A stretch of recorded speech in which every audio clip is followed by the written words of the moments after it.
Hello students, welcome to online companion commerce classes again. I hope all of you are doing well. Covid के time में आप लोग घर पे बैठे हैं, आराम से आप लोग घर पे बैठकर पढ़ाई कीजिए. हम लोग कंटेंट आप लोगों के लिए रेडी कर रहे हैं एंड होपफुली ये कंटेंट्स आप लोगों को हेल्पफुल भी लग रहे होंगे. I am Sanchita and I am again back with another topic of business studies, 11th standard business studies chapter 1. आज हम लोग आए हैं डे 4 का कंटेंट को डिस्कस करने.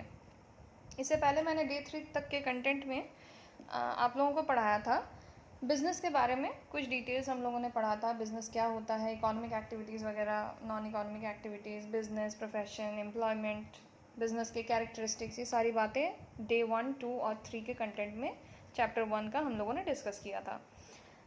Today we will be discussing the content for day 4 of chapter 1. यानी आज चैप्टर 1 का पार्ट 4 वाला वीडियो है. पार्ट 4 का कॉन्सेप्ट हम लोग डिस्कस करेंगे. आज हमारे पास है टॉपिक ऑब्जेक्टिव्स ऑफ बिजनेस या व्यापार के उद्देश्य. तो बिज़नेस के कुछ ऑब्जेक्टिव्स होते हैं, कुछ उद्देश्य होते हैं. बिना उद्देश्य के, मैंने पहले ही कहा था, कोई भी बिज़नेस बिना उद्देश्य के, बिना ऑब्जेक्टिव के डायरेक्शन लेस हो जाता है. बिना ऑब्जेक्टिव के कभी बिज़नेस फंक्शन नहीं कर सकता. आपको मोटिव्स रखने होंगे. मोटिव के बिना आप फिर आगे बढ़ने का आपको कोई भी रीज़न या कोई भी इनकरेजमेंट नहीं मिलता. तो objectives of business have been classified basically under 3 categories, 3 heads. पहला है इकोनॉमिक ऑब्जेक्टिव्स यानी आर्थिक उद्देश्य. दूसरा है सोशल ऑब्जेक्टिव्स यानी सामाजिक उद्देश्य. तीसरा है ह्यूमन ऑब्जेक्टिव्स यानी मानवीय उद्देश्य. ये 3 क्लासेस में, ये 3 कैटेगरीज में बिजनेस के ऑब्जेक्टिव्स को क्लासीफाई किया गया है. सबसे पहला और सबसे इम्पॉर्टेंट जो ऑब्जेक्टिव्स होते हैं बिजनेस के लिए, वो होता है related to the business itself. Economic मतलब क्या होता है, आर्थिक फ्रंट से या आर्थिक एंगल से जो ऑब्जेक्टिव सेट किया जाता है उनको इकोनॉमिक ऑब्जेक्टिव्स में डाला जाता है. जैसे कि आप लोग यहाँ देख सकते हैं कि मैंने 3 मेन टर्म्स यहाँ लिखे हुए हैं, प्रॉफिट, सर्वाइवल एंड ग्रोथ. किसी भी बिजनेस का ये 3 मेन इकोनॉमिक ऑब्जेक्टिव्स होते हैं. ठीक है, इनके बिना बिजनेस कभी भी फंक्शन नहीं करेगा. हर एक बिजनेस चाहता है कि वो अपने फंक्शंस के थ्रू, अपने एक्टिविटीज़ के थ्रू प्रॉफिट कमाए. Then the business targets for survival. The first thing that the business is going to target for is surviving in the market. उसके बाद फिर वो सोचेगा कि उसे प्रॉफिट कैसे कमाना है. तो धीरे धीरे प्रॉफिट कमाते हुए उसको सर्वाइव भी करना है मार्केट में, क्योंकि मार्केट से आप आउट हो जाएंगे तो फिर आपका बिजनेस का कोई करने का कोई मतलब नहीं बनेगा. फिर तो आप मार्केट से ही आउट हो गए हैं तो फिर बिजनेस कहाँ करना है आपको. Every business functions in a certain type of market. तो पहले तो आप सर्वाइवल का सोचेंगे, फिर आप सोचेंगे कि सर्वाइव करते करते आपको प्रॉफिट कैसे कमाते जाना है. और जैसे ही लंबे समय तक आप धीरे धीरे प्रॉफिट कमाते जाएंगे, फिर आपको सोचना है कि आपके बिजनेस का ग्रोथ कैसे होगा, यानी प्रोग्रेस कैसे होगा. आप बिजनेस को एक्सपैंड कैसे करेंगे, बिजनेस को बढ़ाएंगे कैसे, बड़ा कैसे करेंगे. तो these are the 3 main economic objectives which a business always focuses on satisfying. ये 3 मेन बातें होती हैं. उसके बाद तो कुछ और पॉइंट्स हैं जिसको हम लोग डिस्कस करेंगे अभी इकोनॉमिक ऑब्जेक्टिव्स के हेडिंग में.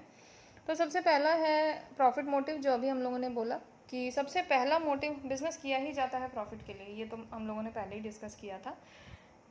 जो भी काम प्रॉफिट के लिए किया जाता है वही बिजनेस के हेड में आता है. तो द फर्स्ट मोटिव और first objective of any business is profit earning. तो सबसे पहला हो गया प्रॉफिट कमाना. उसके बाद हो गया बिजनेस एक्सपेंशन एंड इनोवेशन, जो कि ग्रोथ का एक एक्सटेंडेड कॉन्सेप्ट है. बिजनेस एक्सपैंड करना है आपको, बिजनेस में नए कॉन्सेप्ट्स लाने हैं, बिजनेस में नए नए इनोवेशंस करने हैं या नव प्रवर्तन करने हैं. व्यवसाय का विकास एवं नव प्रवर्तन. पहले तो आप प्रॉफिट कमाएंगे, साथ साथ सर्वाइव करने का भी आपको सोचना है कि आपको मार्केट में एग्जिस्ट करना है, मार्केट से आउट नहीं होना है. कंपेटिटर्स के प्रेशर में या कस्टमर्स आपके प्रोडक्ट से सेटिस्फाई नहीं हो रहे हैं, इस तरह का अगर सिचुएशन आता है तो फिर ऐसी नौबत आ जाएगी कि आपको मार्केट छोड़ना पड़ सकता है आपके बिजनेस को. तो फिर क्या है कि पहले तो आप प्रॉफिट कमाने का सोचेंगे, फिर बिजनेस को एक्सपैंड और इनोवेट, उसमें नए नए इनोवेशंस लाने का आप सोचेंगे कि धीरे धीरे बिजनेस को बढ़ाया कैसे जाए. Then there is creation of market. Market मैंने आप लोगों को समझाया था, मार्केट का मीनिंग होता है कॉमर्स के टर्म में. The term market does not mean a particular place. The market term means the target customers that you have for your business और the products that you deliver. तो यहाँ पे market या customers यानी ग्राहक के सृजन के ऊपर आपको फोकस करना है कि धीरे धीरे जब आप मार्केट में एंटर करते हैं with a new business concept, आपको ये सोचना है कि आपको मार्केट क्रिएट कैसे करना है. यानी आपके मार्केट में आपको आपके प्रोडक्ट्स के लिए या आपके बिजनेस के प्रोडक्ट्स या सर्विसेज के लिए आप कस्टमर्स कैसे बनाएंगे, ठीक है। तो कस्टमर्स पहले आपको बनाने हैं, उसके बाद धीरे धीरे कस्टमर लॉयल्टी आपको इंश्योर करना है। पहले तो आपको कस्टमर्स को ग्रैब करना है या कस्टमर्स तक अपने प्रोडक्ट को पहुंचाना है। उसके बाद धीरे धीरे जब कस्टमर्स देखेंगे कि आपका प्रोडक्ट क्वालिटी प्रोडक्ट है और गुड प्राइस रेंज में आप अवेलेबल करवा रहे हैं, देन देल बी प्रोडक्ट लॉयल्टी, यानी कुछ कस्टमर्स होंगे जो आपके प्रोडक्ट के लिए लॉयल बनते जाएंगे। Then there is safety against future risks. आपको ये भी देखते जाना है कि आगे भावी जोखिम के प्रति सुरक्षा आप किस तरह से रख रहे हैं अपने बिजनेस में। बिजनेस में किसी भी तरह का रिस्क आ सकता है, वो सारे रिस्क्स को हम लोग आगे के टॉपिक में पढ़ेंगे। डिटेल्स में एक टॉपिक है बिजनेस रिस्क करके, वो that is an elaborate topic. तो पहले तो बिजनेसमैन को ये सोचना है कि वो फ्यूचर के जो भी रिस्क्स हैं उनको कवर करके रखा है या नहीं रखा है। फ्यूचर में बहुत सारे तरह के मार्केट रिस्क भी आ सकते हैं, इमरजेंसीज भी आ सकते हैं, नेचुरल कैलामिटी वगैरह भी आ सकते हैं, फायर, एक्सीडेंट, कुछ भी हो सकता है। सारे फ्यूचर रिस्क के लिए आपको तैयार रहना होगा। कंपेटिटर्स का स्ट्रैटेजी क्या होगा वो भी आप नहीं जानते हैं, इस तरह के रिस्क के लिए भी आपको रेडी रहना होगा। मार्केट में क्या क्या चेंजेस आएंगे ये भी आप नहीं जानते हैं, you'll have to be ready for that as well. तो सेफ्टी अगेंस्ट फ्यूचर रिस्क, ये एक ऑब्जेक्टिव या उद्देश्य लेकर चलते हैं कोई भी businessman. Measure of efficiency and success, कुशलता एवं सफलता का मापदंड होता है। यानी आप बिजनेस करेंगे, आप मार्केट में अपने प्रोडक्ट्स या सर्विसेज को लॉन्च करेंगे या डिस्ट्रीब्यूट करवाएंगे, या जो भी बिजनेस आप कर रहे हैं जिस भी चीज़ में, उसमें आपको ये दिखाना है कि आप एफिशिएंट और सक्सेसफुल हो सकते हैं उस बिज़नेस में। You will have to work efficiently towards any business. जैसे तैसे बिजनेस आप नहीं कर सकते हैं, जैसे तैसे बिजनेस आपका सर्वाइव भी नहीं करेगा। You will have to be efficient in whatever you are working for. ये एक ऑब्जेक्टिव भी होना चाहिए हर एक बिजनेसमैन का बिजनेस करते समय। Then there is reward on investment, विनियोग पर प्रत्याय। एक होता है रिवॉर्ड ऑन इन्वेस्टमेंट, एक होता है प्रॉफिट। रिवॉर्ड जो होता है that is known as profit on investment. आपने जो पूंजी लगाई है अपने बिजनेस के लिए, उस पूंजी को क्यों लगाया आपने बिजनेस में, ताकि आप कुछ प्रॉफिट कमा सकें उसके रिटर्न में। तो that is that profit that you will earn for your business और your investment is known as a reward on your investment. वही आपको व्यवसाय का जो प्रत्याय है या रिवॉर्ड है वो आपको मिलना चाहिए। बिना प्रॉफिट के कोई भी बिजनेस सर्वाइव नहीं कर सकता है। आपको प्रॉफिट नहीं आ रहा है तो धीरे धीरे आपका बिजनेस क्या होगा, पेरिश कर जाएगा, यानी धीरे धीरे खत्म हो जाएगा। तो there must be reward in investment, ये भी एक उद्देश्य लेकर, ये भी एक ऑब्जेक्टिव लेकर चलना होगा हर एक बिजनेसमैन को कि मैंने जितना पैसा इन्वेस्ट किया है या कैपिटल इन्वेस्ट किया है अपने बिजनेस में, उसका रिवॉर्ड मुझे मिलता जाए, ठीक है। Then there is survival of the business which we have already discussed over here. Businessman को ये हमेशा फोकस में रखना है कि आपके बिजनेस को मार्केट में लंबे समय तक सर्वाइव करना है, यानी व्यवसाय को जीवित रखना। ये आपको सोचकर चलना है कि आप अपने बिजनेस को, सबसे पहला ये चीज़ आपको नहीं सोचना है कि मुझे बहुत ज़्यादा प्रॉफिट्स कमाने हैं। एक बिजनेसमैन पहले यही नहीं सोच लेता है कि मुझे बड़े बड़े प्रॉफिट्स या ज़्यादा प्रॉफिट्स कमाने हैं। पहले तो वो ये सोचेगा कि धीरे धीरे रिवॉर्ड्स आते जाएँ, प्रॉफिट्स हल्के हल्के आते जाएँ, एंड साथ ही साथ ही ensures that the business survives in the market. आपका बिजनेस मार्केट में टिकेगा तभी लंबे समय में आगे चलकर वो ज़्यादा प्रॉफिट कमा सकता है और प्रोग्रेस ग्रोथ कर सकता है। तो पहले तो आपको ये ऑब्जेक्टिव रखना है कि मैं अपने बिजनेस को मार्केट में टिका कर रखूँ। उसके लिए जो भी काम करना होगा, जिस तरह से भी एफिशिएंटली फंक्शन करना होगा वो आप करेंगे। एकदम से बहुत ज़्यादा प्रॉफिट कमाने की तरफ फोकस नहीं होता है, पहले तो सर्वाइवल की तरफ फोकस करना पड़ता है। तो the economic objectives suggest these are the various points जो इकोनॉमिक ऑब्जेक्टिव्स के अंदर आते हैं, और ये सारे ऑब्जेक्टिव्स को लेकर ही बिजनेसमैन बिजनेस को स्टार्ट करता है। Then we come to the topic of social objective. Social यानी समाज से संबंधित जो होता है। कोई भी बिजनेस समाज में फंक्शन करता है या सोसाइटी में फंक्शन करता है, तो उसको सोसाइटी के तरफ कुछ ना कुछ रिस्पॉन्सिबिलिटीज़ एग्जीक्यूट करके ही चलने हैं, जो बिजनेस एथिक्स वगैरह में हम लोग पढ़ते हैं, ठीक है। अब business has to always focus on rendering certain responsibilities towards the society in which it is functioning. Social objectives में क्या होता है, सोसाइटी का वेलफेयर यानी समाज के हित में व्यवसाय आपको करना है। ऐसा कोई व्यवसाय आपको नहीं करना है जिससे समाज की हानि हो रही है या समाज को या सोसाइटी को हार्म पहुंच रहा है। Then there is supply of goods and services. Why are you doing a business in the first place. आप बिजनेस क्यों कर रहे हैं। बिजनेस इसलिए कर रहे हैं ताकि वस्तुओं और सेवाओं की पूर्ति आप बनाए रखें, सप्लाई बनाए रखें। जो भी कस्टमर्स हैं वो सोसाइटी का ही एक पार्ट है, पब्लिक का ही एक पार्ट है। उनको समय से सारा प्रोडक्ट सप्लाई में मिले, सारा चीज़ उनको समय समय पर मिलता रहे, सप्लाई की कमी ना हो, ये मोटिव लेकर चलना है। तो ये भी एक सोशल ऑब्जेक्टिव होना चाहिए बिजनेस का।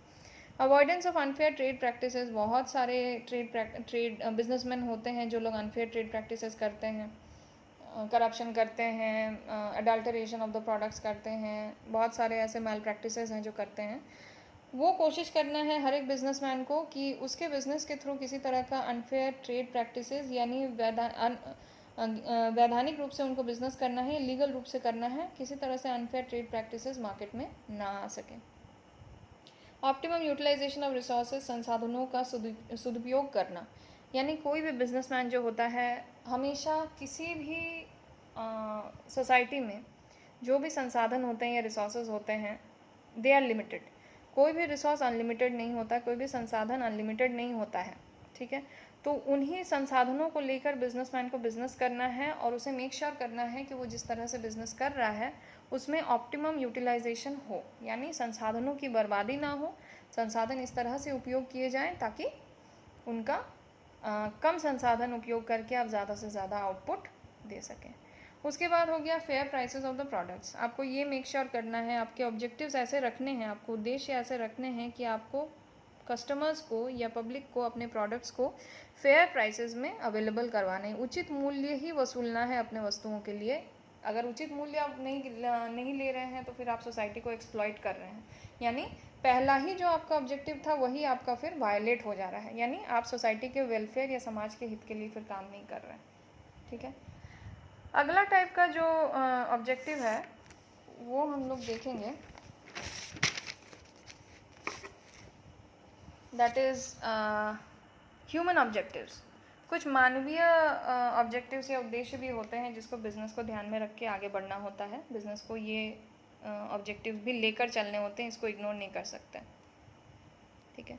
उसमें क्या होता है, देखिए, मानवीय संसाधनों में संबंधों में मधुरता, न्याय एवं स्थिरता लाना। यानी आप जो बिज़नेस कर रहे हैं आप अकेले बिज़नेस नहीं कर सकते हैं। बिज़नेस में आपके लिए लोग काम करेंगे और आपके लिए एम्प्लॉयज़ काम करेंगे या आपके लिए लेबरर्स काम करेंगे, जो भी हो, बहुत सारे लोग जुड़े होते हैं किसी भी व्यवसाय के साथ। तो उनके साथ मानवीय संबंध जो होते हैं वो अच्छे रखने हैं आपको और उनके हित में भी आपको काम करना है। तो सबसे पहला ऑब्जेक्टिव यानी उद्देश्य जो आपको देखकर चलना है अपने बिजनेस में, एम्पैथी टुवर्ड्स वर्कर्स, यानी श्रमिकों के प्रति सहानुभूति प्रदान करना। आपके लिए जो लेबरर्स या वर्कर्स काम कर रहे हैं, सपोज आप कोई कंपनी चला रहे हैं, आपके अंडर लेबरर्स काम कर रहे हैं, उनके हेल्थ को देखना है, उनके वेलफेयर को देखना है, उसको देखते हुए ही आप अपने बिजनेस में उसको या कंपनी में उसको काम करवाएंगे। ये भी आपका ही जिम्मेदारी है, आपकी ही रिस्पॉन्सिबिलिटी है as a businessman. Share in the profits of the business with the workers और लेबरर्स, यानी कर्मचारियों का लाभ में सहभागिता। आप अगर अपने कर्मचारियों से काम ले रहे हैं और आपके बिजनेस को प्रॉफिट्स हो रहा है तो उसमें डायरेक्ट कंट्रीब्यूशन आपके लेबरर्स का ही है या एम्प्लॉयज़ का ही है। बिना एम्प्लॉय के या लेबरर्स के कंट्रीब्यूशन के कोई भी बिजनेस या कंपनी लाभ नहीं कमा सकते। आप अकेले बिजनेसमैन होकर अकेले आप बिजनेस नहीं चला सकते, अकेले आप प्रॉफिट नहीं कमा सकते। बहुत से लोग आपके लिए काम करते हैं और उन लोगों के हित में आपको काम करना है।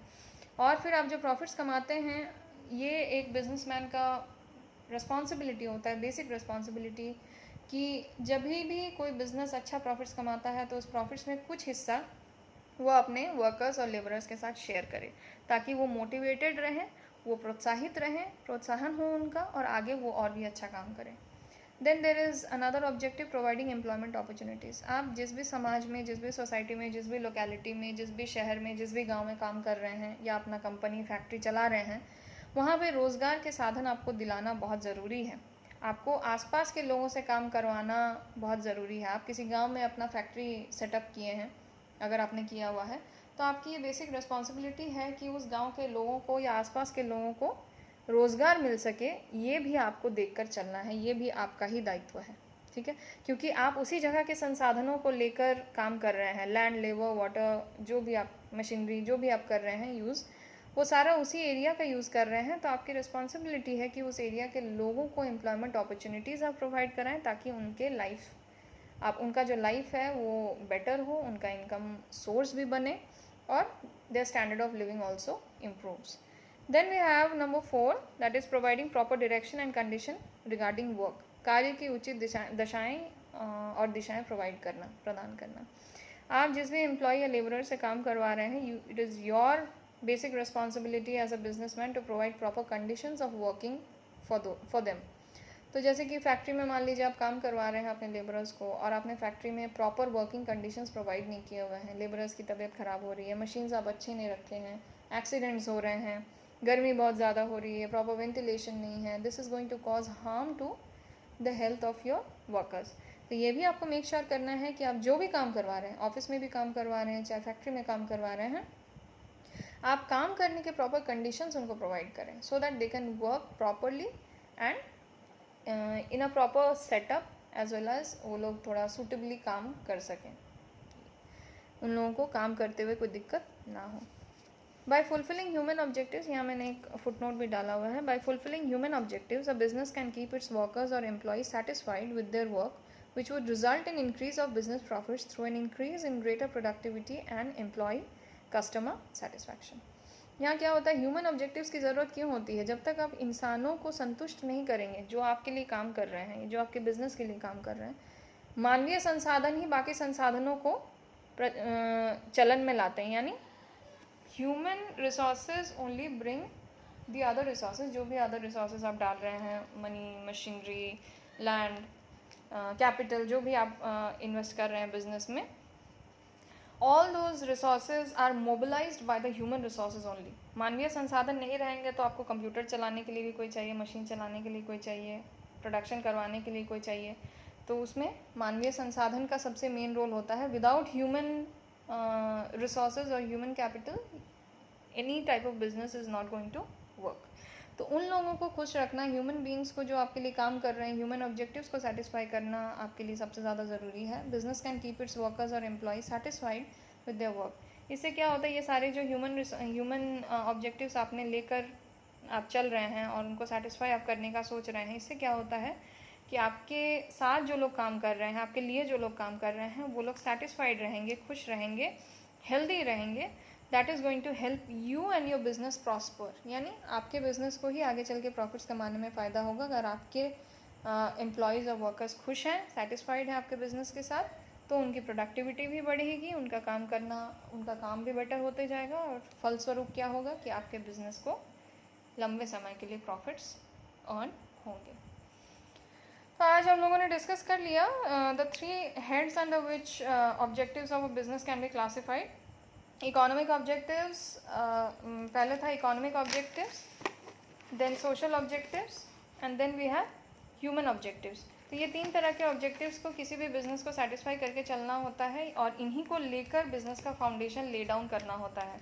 Otherwise a business will not do well in the society. These objectives are going to help the business get a proper direction towards which it is planning to work in the coming future. So I hope आज का concept आप लोगों को अच्छे से clear हो गया होगा. I'll be providing the notes for this topic in the description box for your reference. आप नोट्स को देखेंगे तो फिर आप लोगों को पॉइंट्स भी मेमोराइज होंगे और याद रखने में भी दिक्कत नहीं होगी. प्लस कंसेप्चुअली आप लोगों को आई होप मैंने बहुत हद तक क्लियर कर दिया है आप लोगों को. Thank you for attending the online class. All of you keep safe, keep well, and keep studying through the online e-contents. We'll meet for the next class. Have a nice day. Thank you.